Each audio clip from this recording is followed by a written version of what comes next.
We were talking before this, and when I take bits and pieces from my experiences at work, dealing with people, or bits and pieces from people that are closer to me, I can really kind of piece a picture together of how the world is and how the world sees things, how they react to things, how their heart posture is right now.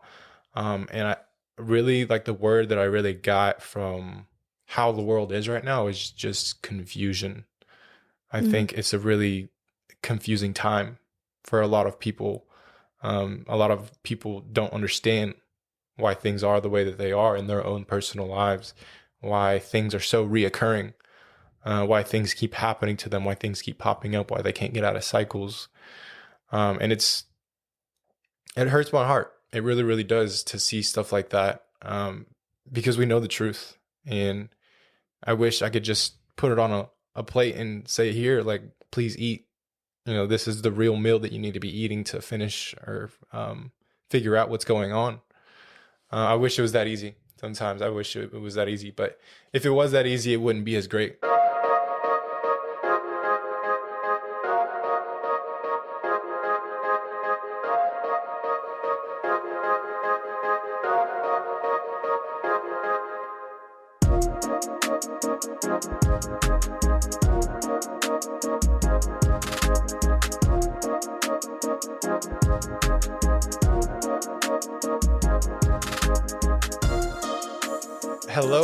Hello, and welcome to the Higher View Podcast, the podcast created for the creative, the outside thinker, and the believer. I am your host, Jonathan, and I am joined by the beautiful wifey and co-host, Alexus Garza.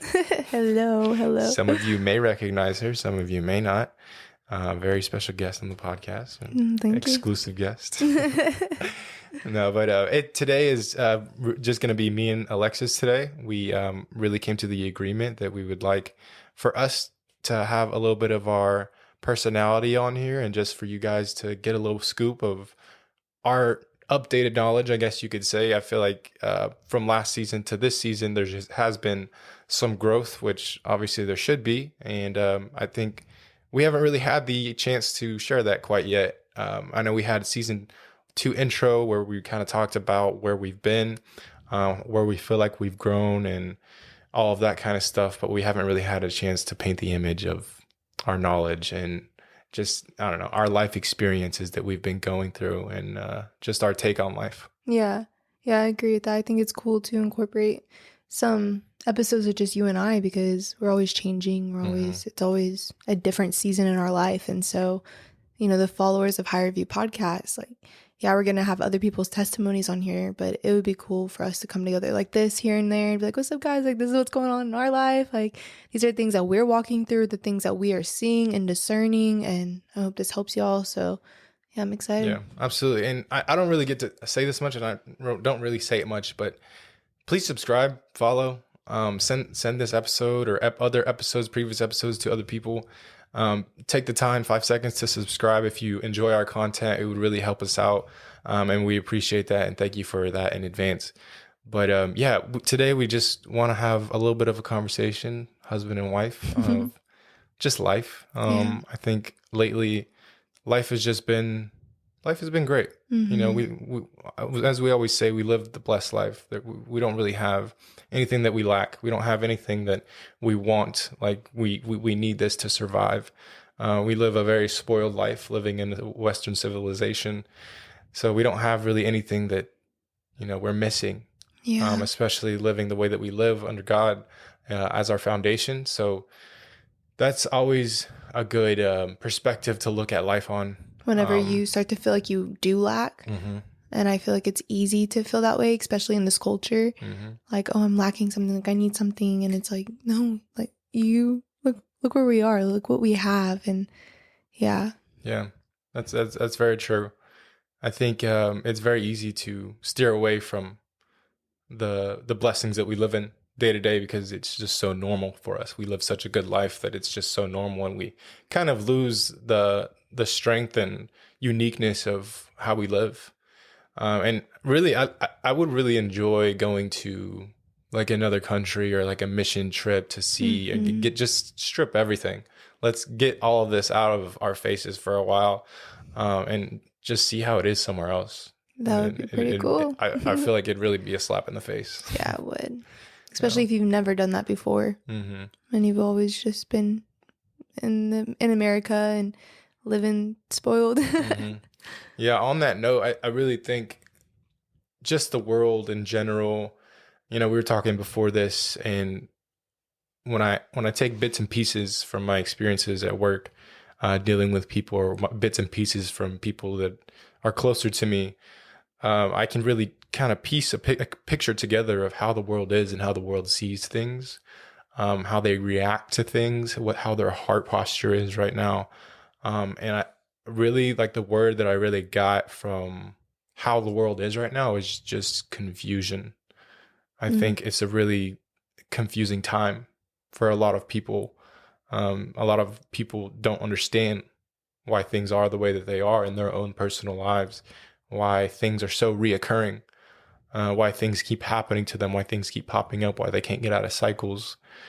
And it hurts my heart. It really, really does to see stuff like that, because we know the truth. And I wish I could just put it on a plate and say, here, like, please eat. This is the real meal that you need to be eating to finish or figure out what's going on. I wish it was that easy. Sometimes I wish it was that easy. But if it was that easy, it wouldn't be as great. We're just human beings. We're just complicated because human beings.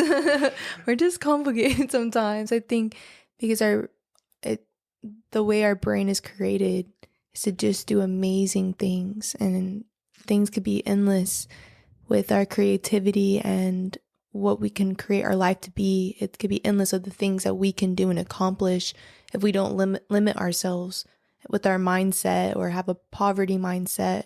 And because when you have a poverty mindset, how are you going to be able to be a blessing for others if you're staying in poverty? Like, you just can't, because you're so stuck on the poverty mindset. Like, oh, I can't pay this, or I don't have enough for this. And how can you bless people when you're in that place?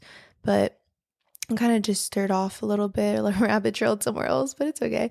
No, it's but yeah, I feel that what you're saying. It was just coming to me that we're just complicated, and it's just because our brains are geniuses, and I think the world dumbs us down. Yeah, absolutely. Yeah, especially like technology and stuff.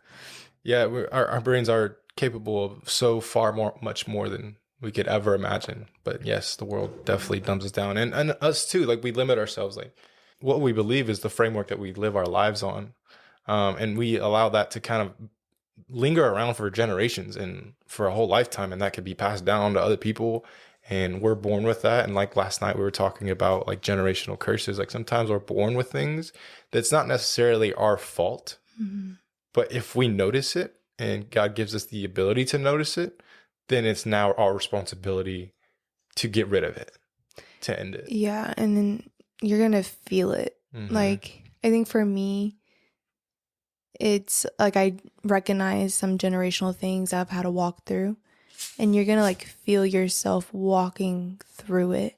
It's like you're walking through, a dark valley, and you're feeling the like pressure and the just whatever it is from the symptom of that thing, like whether it's anxiety, depression, or like judgment towards others, or laziness, or pride, or just, I mean, it goes on and on, but you're going to feel those things when you're walking it out. And I think the biggest thing that we have to figure out is how to have grace for ourselves when we do notice it, and to get help on how to walk this through, like get the truth on it. Because like we can't do it off of our own thoughts and our own mindset and affirmations over and over and over again. I mean, I believe in affirmations, like today's going to be a good day, and you keep telling it yourself.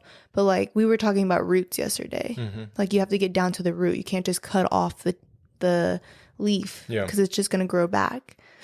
Yeah, it has to be removed. What does getting help look like for you?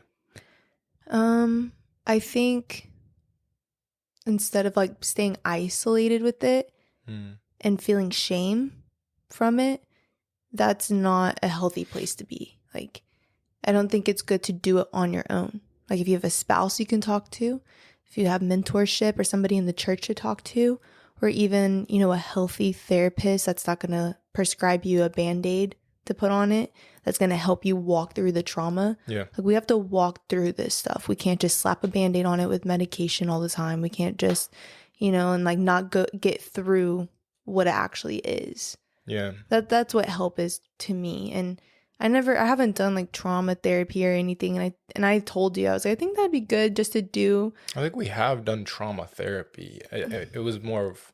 It was spiritual freedom. It was just breaking off like spiritual stuff. But like when you go to like a trauma therapist, like they really study the brain and what trauma does to the brain. And you have to like talk about these things and like let the memories come back up and find healing in that. Yeah. So they study that. And I think that's good because in our childhood, everybody's experienced some kind of pressure, some kind of trauma. Yeah. Whether you didn't have a parent in your life, that's a neglected trauma. Like, so can really affect the child, and your brain is developing the moment I forget what it said, like the age, but super young. I mean, your brain is always developing. So how your brain is developing when you're a little kid, that's going to fall into your adult life. And then now you're trying to rewire your brain. So Facts. Yeah, that's true. The only reason I ask, like, what does help look like to you? Because it's so easy to give like a topical solution, a floating resolution, something that's just on the top, just get help about it. Just pray about it. Just, fix it. Find a solution for it. But when I hear that, I'm automatically questioning into my head, like, well, what is that? yeah, What do I need to do? I feel like that's a lot of things that people miss the target on when they give solutions like this. And maybe it's not the type of setting to go into like deep conversation about it, which, I can't fault anybody for that. But I think it's very easy for somebody that gives advice to just say, well, you just need to get help. You just need to figure out, what's causing that issue, or you just need to stop. Like someone's that right there, like just stop doing that. Yeah, like but that. we can't just stop doing Yeah. it. And then we feel shame for like, we keep having these thoughts, or we keep having this like, I don't know, just battle, this warfare that we don't know how, but luckily we have a Bible that really does give us guidance. I think the biggest thing is community. That helps so much. I think so too. I would agree. Yeah. I think the reason why I want to give kind of these deeper conversations and dive deeper into, well, what does help look like? This podcast is named the Higher View Podcast. Mm-hmm. We're meant to give higher perspectives, looking above situations and not within situations, not eye level, but above, like sky view, bird's eye view. So I want to give that kind of perspective. I want to give every conversation that we talk about. Obviously, it can't be, all bird's eye view, but if it's something like that where it can go deeper into there, I want to provide that for listeners and for people that come across our podcast. We just had somebody on YouTube from St. Louis. Wow. They just commented on our podcast, They and they're just like, "Wow, this is such a blessing. I'm so glad that I heard this." And that's just a staple that I really want to stick to with this podcast. Even like with the guests that we bring on, I want to have that in mind. Like, this is a bird's eye view. We're not looking at this with a carnal eye or a carnal mindset. Like, we want to do something different here. Yeah, that's one thing I really appreciate about you, especially if I'm walking through something. Like you challenge me, and for a while I felt like I needed to be coddled, or like just love me, like just help. I'm sorry. And I think sometimes that is okay. Like if like lately, just going through a little health thing, you've really been there for me, and I just want you just to say thank you. You're welcome. Like that means a lot, that you've loved me in those times. Like, you're not. Don't cry. I'm just getting I'm a little emotional right now. It's fine. But you just. It's okay. You can cry. Yeah, you're not like, stop worrying about that, or. Yeah. You said, oh, if that was going on with me, like, I would be a little concerned too. Yeah. Like, I would want some answers. So, like, yeah, it's just nice that instead of you coming off harsh, like you're there walking with me with love and helping me in the way I need to be helped. But then there's areas where you're going to challenge me and you're going to be more tougher than me. And I need that. Like, I don't need somebody to always coddle me and get me to be like, it's going to be okay. Like, you really help me get deep into things. Like, you help me in a way that I need it. And I used to take it a little harsh, but God knows when you need somebody that's going to be more blunt and straight to the point, especially when I'm not blunt and straight to the point. Sometimes you definitely are. So Yeah, in a good way. Yeah, and I know. Sometimes that's applied in areas that it shouldn't be, and you let me know that, like, that kind of hurt your feelings or whatever the case may be. I'm being a little harsh, and it's something I have to take a step back. I'm like, okay, let me take this in a little bit. Am I being a little harsh? And most of the time, no, I'm always right. So. Okay, all right. I'm just kidding. I'm messing around. But this is an example right here how it goes. Like, something might be hurting my feelings, but I also might be being too sensitive. But there also could be a layer where you really were being a little too harsh and with your tone. Like, it's all about tone and physical act. Sometimes it's not the words you're saying, it's the way you're saying it. Yeah. Are you saying it out of frustration? And are you, like, your body language? Like, those things are really... that overrides just what your words say. Actions speak louder than words. Yeah. And so we always it could say go both ways. So. We always say all the time, like, this is our first ministry. Yeah. And if I were to allow you to live in such a place of misery where you're just anxious all the time and questioning, like, why do I feel like this, or whatever case you're going through, like, it doesn't have to be anything specific, because it's always different. But if I were to just allow it and just be like cool with it, like, she's going through her own problems. She got her own stuff to deal with. I'm doing my own thing. I don't want to worry about that. I would not be doing my part as a husband. And when you come to me with things, issues or things that you are carrying in life at the time being, my thought is, well, how can I kind of push her in a way where I'm going to be loving in a way, because the Bible tells us to love our wives as Christ loves the church. And God does correction. God does show us ways where we should be going. He shows us situations where we could be doing better, or he gives us different perspectives when we have our own carnal minds and we're thinking like, well, we're just right. He says, no, there's a better way. So when I come at it like in a way like that, I want you to know, like, my intention is never to like tell you that you're absolutely wrong or come against you like that. Like, that's my intention. My intention is like, okay, well, how can I put my husband role in place right now? That's really my intention. Oh, well, I appreciate that. Look at us having a whole moment right now. What a blessing. Well, let's diverse back a little back to what we were talking about, because I really want to hit the head on this conversation about how confused the world is right now. And you were saying earlier how I don't mean to like immediately shut off that conversation. I'm sorry, but you're good. I just want to. It's all falling into place. Yeah. I really wanted to talk about this. It's been stirring in my heart. These past couple of days, I had a moment with God for like, I don't know, like 2 hours. I think you were at the salon, and I was just having a really big urge to journal, but not just journal about like what's going on with me, but just journal. Yeah. I just want to write stuff, because there was just stuff that was coming through my brain over and over and over.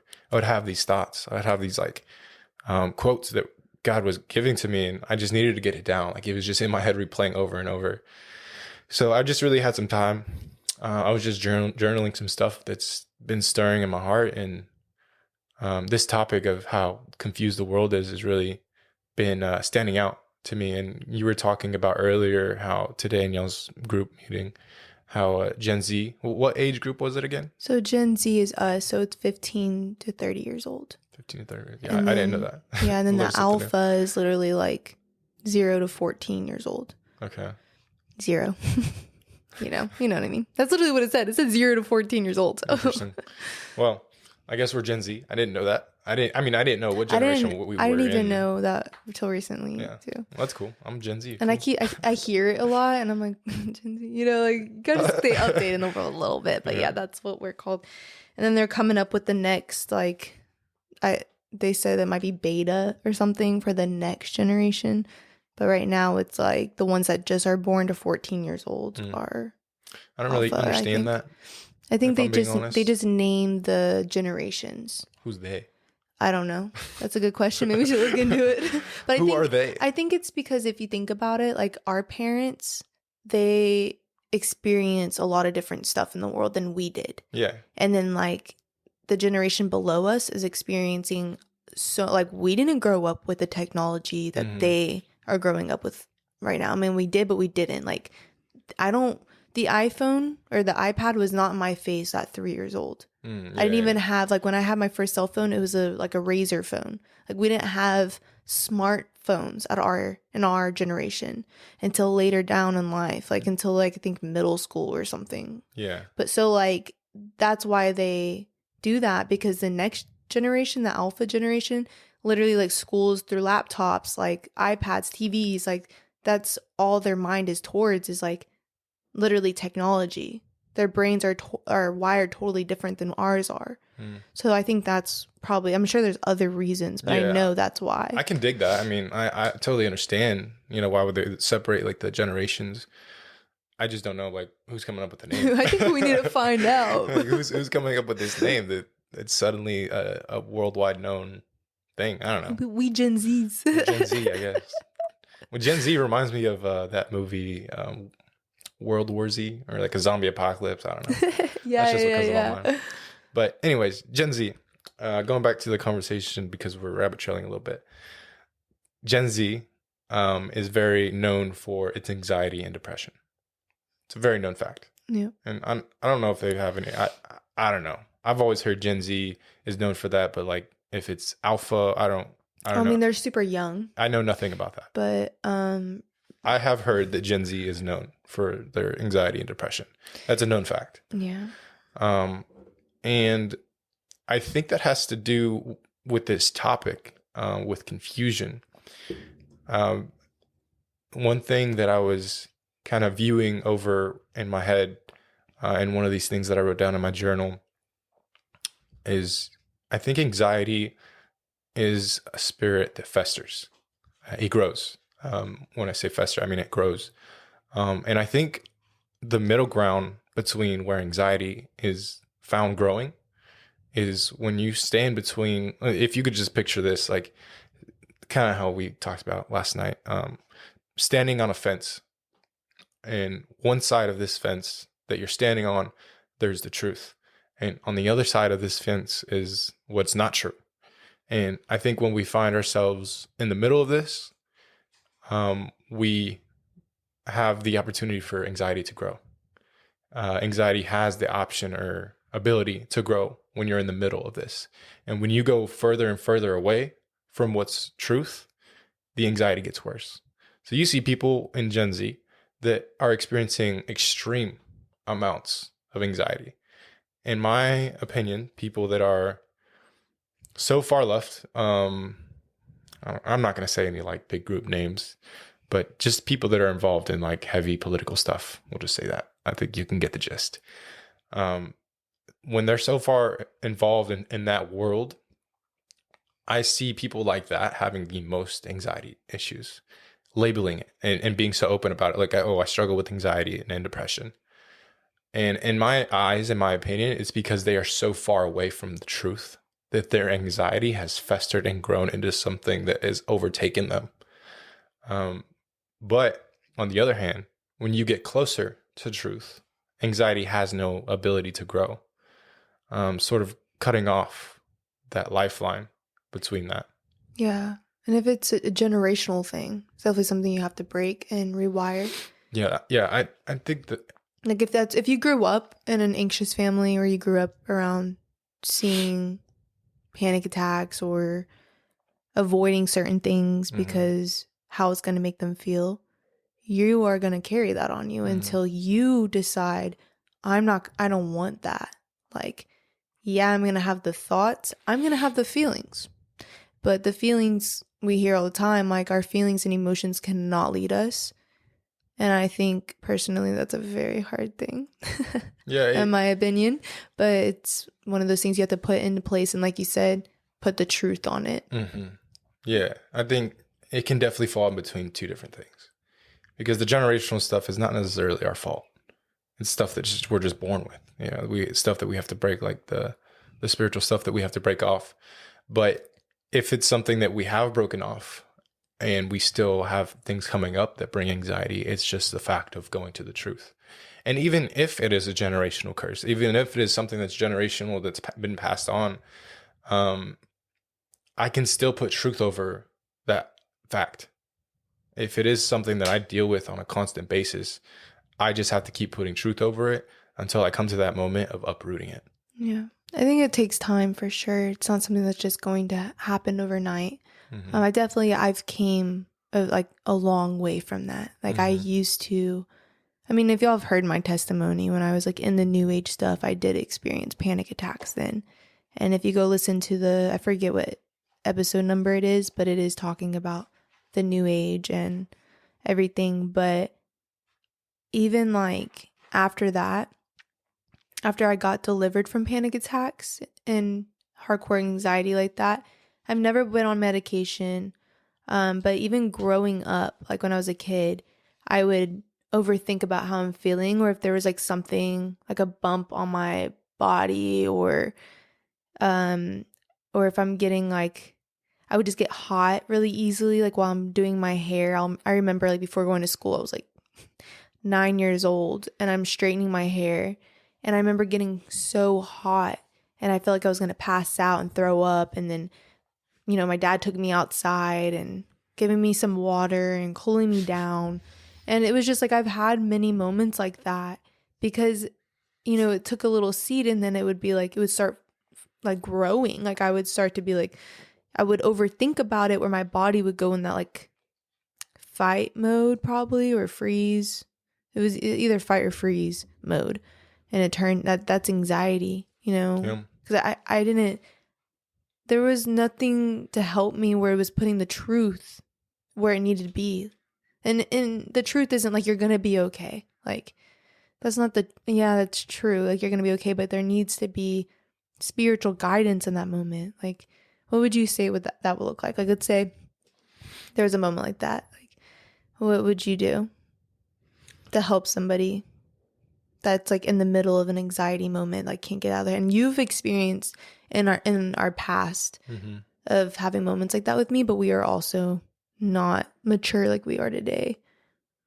I don't necessarily think that there is something that I can say to snap it back into reality. I think it's more of like a position that you have to take, because when you do feel like that, it's talking about the situation from what you were just talking about, like when you were blow drying your hair, right?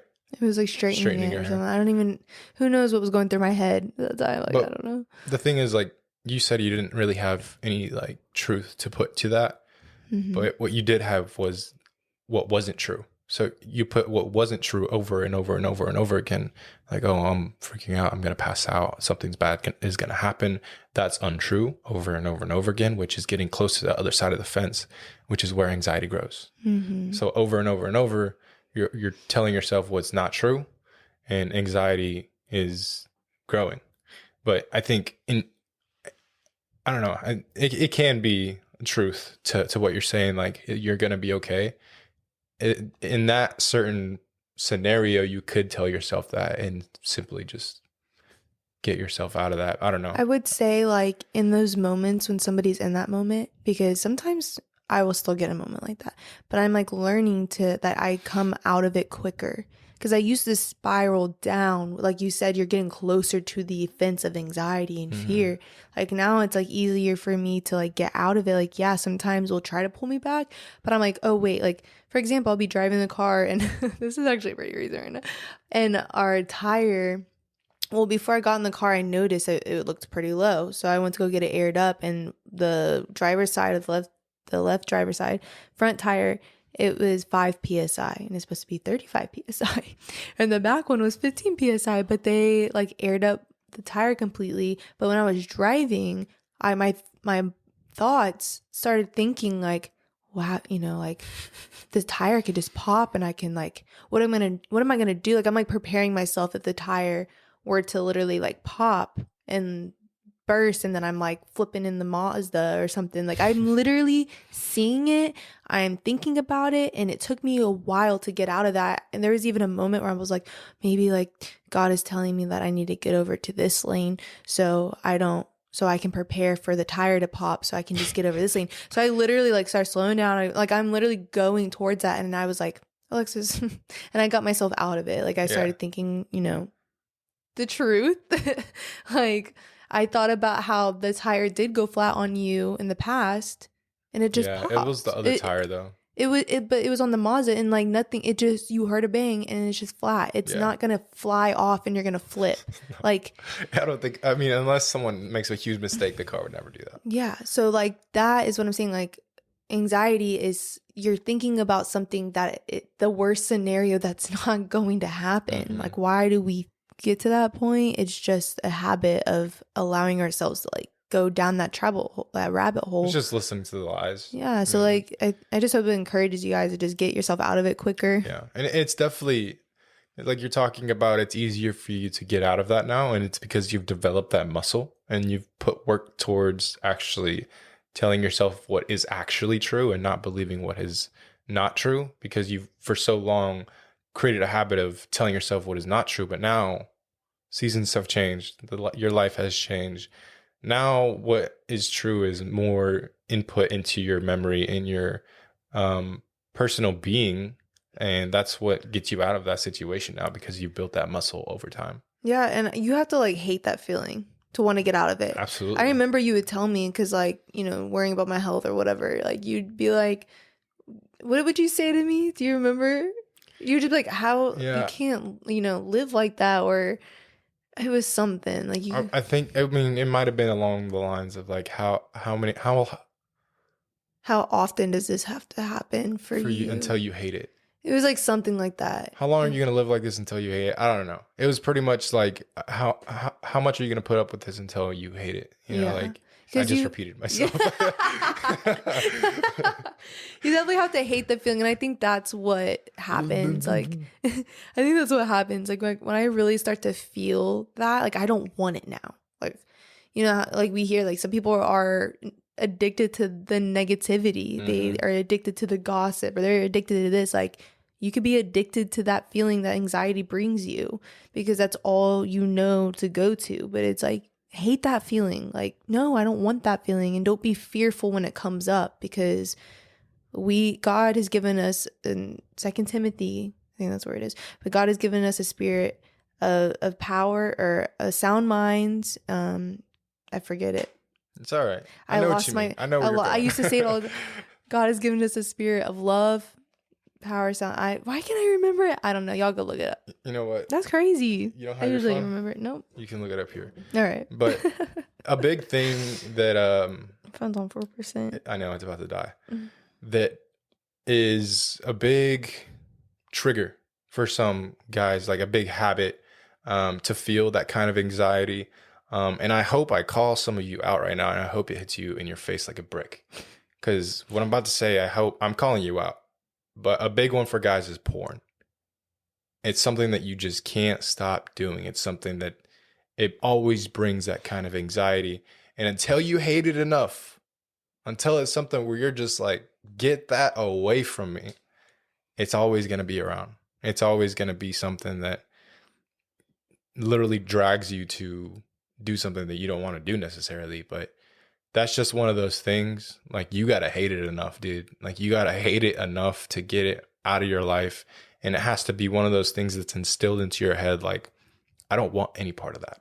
I don't want that. That disgusts me now. Like, understanding what it actually does to you, understanding how it poisons your spirit, your mind, every part of you, like physically and mentally and spiritually, like every aspect of you, it poisons you.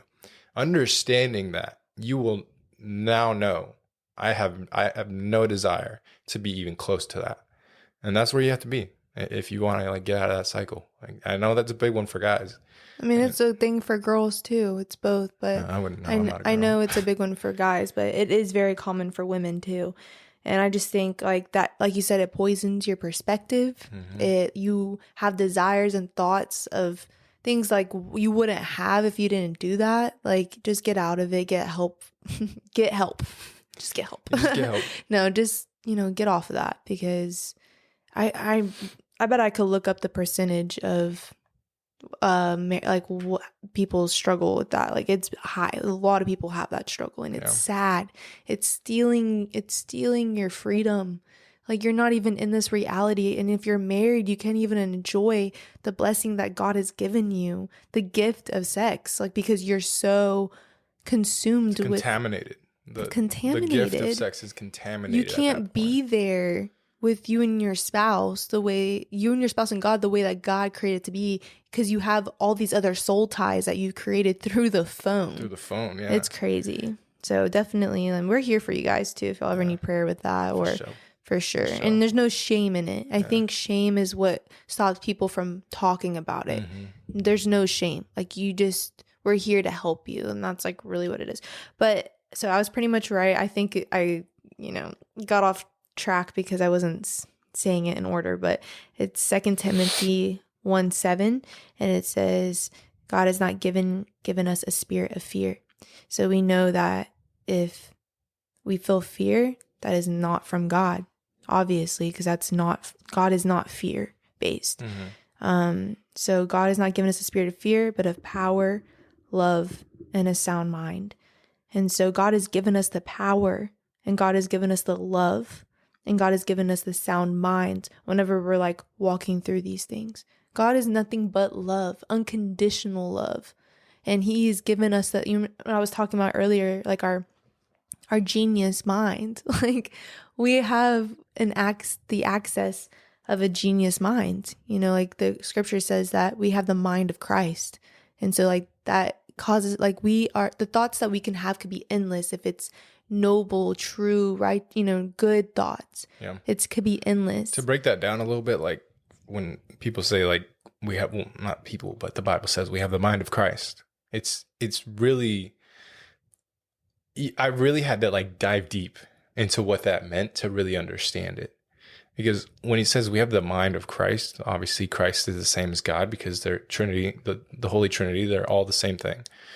We have the same mind of the God who created all of the grass, the oceans, the creatures, every type of species of bird, every type of species of ants, for example, like all of the creativity in the world, all of the perfect symmetrical plants and things of nature that just happen and form out of nothing. We have the same kind of creative space as that. It literally is like inspiring me to do my paintings. I literally had a dream last night that somebody gifted me. I think it was my mom. I don't really remember, but I got gifted, and it was in a bag, like a cute little baggie, but it was like a sketchbook in a baggie. Cute little baggie. Yeah, it's a cute little baggie. And like, draw like things to draw with. And I really, it's been on my heart. Like, I need to get in that space, and I probably will tonight while you're watching boxing. That's a bet. Just start sketching. Like, that's my space that I need to get back into, and I'm really excited because like that's my way I really want to give. Like, I get visions all the time of doing art for people. And like, I've made lists in the past of art I want to do for people, and I never did it. And I just know that would bless somebody. Like, I just want to do it. So, well, speaking on like all of these things that we talked about, all these little topics that we kind of just rabbit trailed on, which it's okay because it all does come together. But my overall point of kind of this talk is the world wants and craves for us to be overthinking, for us to overcomplicate things. Like, for example, our government, they only show us what is not true. They only show us what is going wrong in the world. They want to like keep us on our toes. They want to keep us on our toes. They want our minds to be so, what is the word? Like relying on them. No, well, yeah, that too. But like, the word I'm looking for is on the tip of my tongue. So structured. They want our minds to be so structured to overthinking and complicating things so that we can live in a complicated manner. And I feel like this is kind of a big, big, big hole to get into, but just to keep it kind of topical, even like decisions that we make with our health, the decisions that we make with starting a business, the decisions that we make with starting a family. And if we have any curiosity of any of these good things, let's instill confusion first. Let's instill the complicatedness first. Let's instill overthinking first so people don't take the initiative to actually do it. If we stay in an unhealthy state, they're winning. If we stay where they want us to be, like where they're training us to be, they're winning. And like I said, this is a big rabbit hole to get into, but it just goes with that. Like the world wants us to be complicated. The world wants us to overthink things. And I think that's where we really have to implement that vision that I was kind of putting in place. Like when you're on that fence of what's true and what's not true, that's where anxiety is going to grow. Yeah. That anxiety is going to grow when you're overthinking things, when you're complicating things, when you're believing what's not true, when you're allowing the world to shape and frame how you live your life. Anxiety is going to fester. Yeah.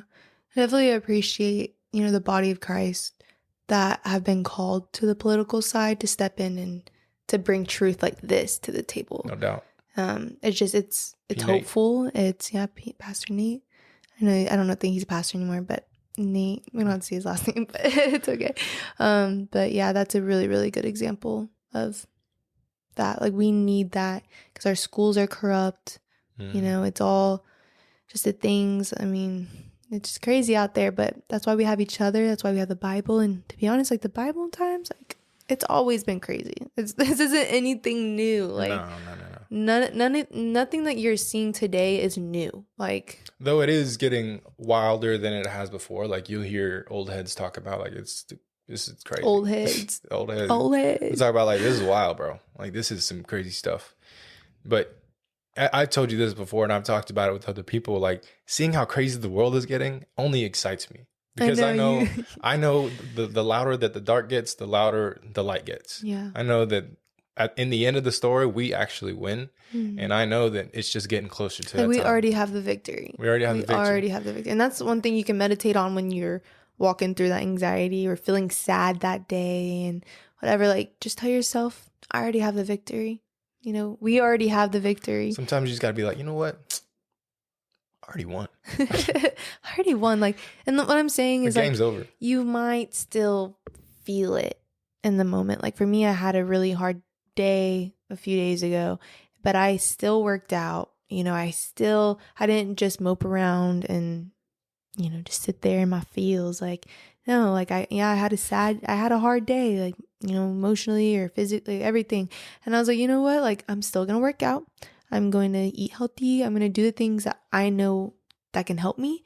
And even if it still didn't help me, like, sometimes I still felt the feeling of it. But if you just have the mindset of a victory mindset, I just want to leave that with you guys. Like, just have a victory mindset.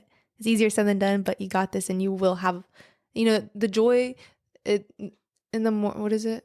The joy of the Lord is in the morning. Yeah, the joy of the Lord comes in the morning. Yeah, the joy of the Lord comes in the morning. And if you're not having a good day today, you have another day and you have another day. So I just want to leave that with you guys. How you're feeling right now in this moment, or when that moment comes, it's not how it's going to feel for the rest of the day or how it's going to feel tomorrow. Like it's okay. You're going to get over that feeling. We already have the victory. Yeah. That feeling is not eternal. Yeah. So yeah, I kind of just want to start to wrap this up on a positive note. I don't want this to be... victory mindset's pretty positive. Yeah, I just don't want to like have like all right, yeah, we'll see you guys next time. I don't want to leave like an episode that's kind of like lingering dead. I know we've talked about like kind of some deep stuff on this episode, and yeah, we really did. Yeah, and I don't want people to feel down. I want people to know that are listening and watching on YouTube. And if you are watching, what's up? But there is truth behind stuff that we go through in life. There is a lot of, and it's true that we go through a lot of things in life. Like humans go through a lot of stuff. I go through a lot of stuff mentally. I go through a lot of stuff on a weekly basis, and it's okay. I'm human. You know, I go through a lot of stuff, and I'm still training myself, but I train myself to put truth to it.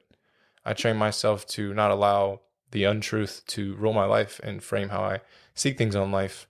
I always strive to have that, and I always strive to have the higher view on things in life. And I think that's a good concept and principle to apply in life. I think everybody can benefit from having that kind of muscle of seeing things from a higher view and not seeing how I'm looking at the camera right now. But yeah. And like P. Micah said, stay a student. Yeah, absolutely. Yeah, that's good. Stay a student. You know, that's another big thing. And I had that actually heart check today. Like, am I still remaining a student? And I believe I am. I you know, we always talk about, we don't want to have like a posture of like what he was saying, what Pastor Mike was saying, like, is it here I am, or is it there you are? Yeah. You know, and I always want to remain that, like, there you are. It's not like I'm here now, like, here I am, come see me. You know, we don't want to have an arrogance about us. Yeah. No matter where we go, boastful.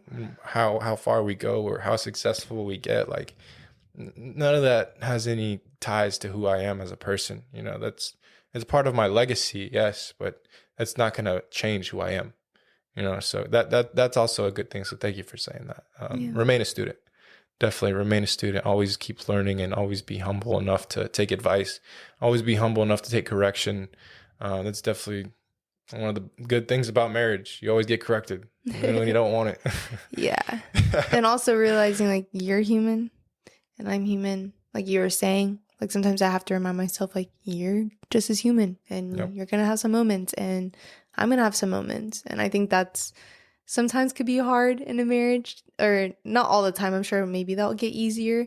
But in the beginning, like, I can go so down in this area, and we don't have time. It's all right. I love you. I love you. I really hope this episode was encouraging, because like you said, it was pretty deep stuff. But I hope, like, the walks that I'm walking through and things we talked about is encouraging, bringing the darkness to the light, and just some steps that you can take for that. Mm-hmm. Yeah. I mean, for me, I feel encouraged. So I think other people will feel encouraged. There is steps to take for different things. And once again, like, we're always here for you guys. You guys are part of the Higher View podcast family. If you subscribe to us, and only if you subscribe to us, and if you don't, then I don't want to hear from you. No, I'm just kidding. But no, we are actually here for you guys. We actually, we care, and it fills us up to help other people. So, like, if you need help, bro, like, reach out, or homegirl, reach out to her. Like, you can definitely reach out to us. We are open and available and ready to help. This is a ministry that we're building, and that's definitely part of it, people. So thank you guys for listening. Yeah. Thank you guys for sticking around. If you're still watching on YouTube, once again, what's up? But we love you guys. Next week, I'm just gonna throw it out there. I am trying to have like an all guys episode. So, well, not next week, but in the next episode that drops, I want to have an all guys episode. I want to talk about some guy stuff that guys go through, and shed some light on some untruth there, and hopefully help out some of you men out there that need some help, because you guys kind of stay quiet a lot. And then after that, we're going to try to have like a girls episode where you guys can have some girl talk, and I won't be anywhere near the room. Yeah. And then, there'll be some episodes here and there where it's just like Jonathan and, one guy, or like me and one girl too. Just because, like, I mean, if we have multiple people in here with Jonathan and I, like, they're either like a couple or close friends. Like, they'll never be like, and it just depends on the situation, but most likely it probably will just be like one-on-ones if it's for sure just one person. But like I said, just depends. But just depends. But yeah, we love you guys. Thank you guys so much for all the support, everything. Thank you for this platform. Thank you for allowing us to speak into your lives. Whoever listens and enjoys it and takes something away from it, thank you. Even if it's just the one person. Yeah, even if it's just one person. We enjoy this. Like, we actually really, really do. We always talk about, like, one day it would be cool to make money from this, but if not, we just do this because we love it. Yeah. You know? But we love you guys. Thank you guys. See things from a higher view.